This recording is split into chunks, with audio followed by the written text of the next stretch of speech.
Never take your spouse for granted. A book written by Christian Matthew. Introduction. Can two work together except they be agreed? Amos chapter 3 verse 3. Friendship is sweet. However, it has a condition attached. There is a price to pay. A man that has friends must show himself friendly. Proverbs chapter 18 verse 24a. There is another condition. A friend loves at all times. Again, a friend is closer than a brother is. Proverbs chapter 17 verse 17 and chapter 18 verse 24b.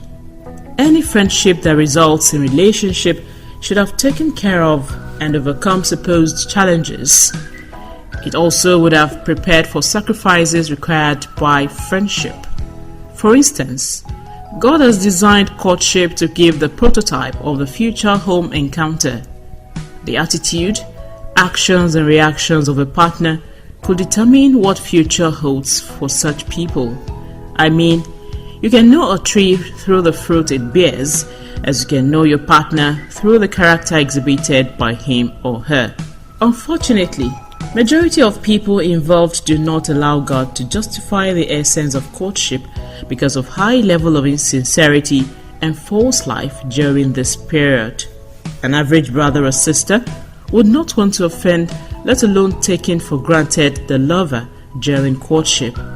In fact, if there were notices of any opaque dealing that appeared to be indecorous, several expressions of sorry would be employed to pacify the aggrieved. But after marriage, the love, affection, care, and caution might have ceased. Nobody might be cautious and courteous enough to consider as a right thing to say sorry for any mistakes made or say thank you as an appreciation for something enjoyed. Everybody pretends to be in charge. Everybody in a home is falsely equipped that he or she can always have his or her way. Sorry, it cannot be so all the times. If you think you can always have your way in home building, you have not counted the cost, let alone prepared to build a formidable home. You cannot have your cake and still eat it. Those who are always domineering in arguments and actions over their spouses might not make good homes. They might be in the process of losing their homes. If you take your spouse for granted in any area, the probability is that he or she would want to fight back.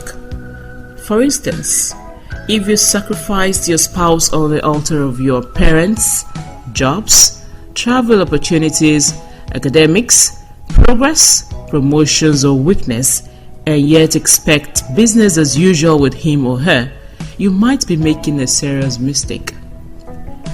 You may have always thought that your spouse can understand or that you could handle him or her the usual way. It might even be that you do not want to hurt the feelings of your parents, your boss, your ego, your purse, or your colleagues, while you think your spouse is always there to absorb all the insults. Note that you cannot eat on two tables at the same time. Whoever pursues two rats simultaneously will end up losing both.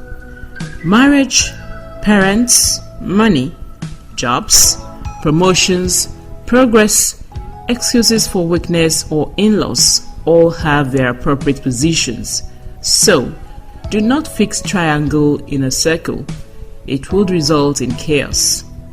I must sound this warning from the outset, and this may have been influenced by my experience as a family man and a family counselor, that if your spouse abhors certain of your habits and he or she complains against it, please drop it or forget about his or her approval of your ideas. If you indulge in it, be sure that you would soon lose him or her and strangulate your promising home. This is regardless the supposed false reasons or facts that your spouse always understands and your usual taking advantage of him or her. Do you want to make a peaceful home? Carry your spouse along in whatever you do. Do not just inform him or her or ask for common approval.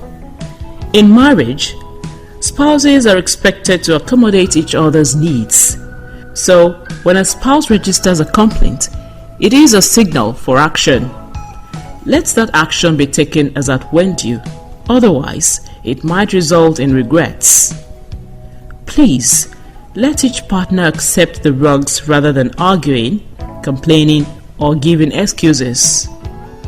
They should learn quickly that they have a common enemy that scores a goal against each of them whenever they disagree.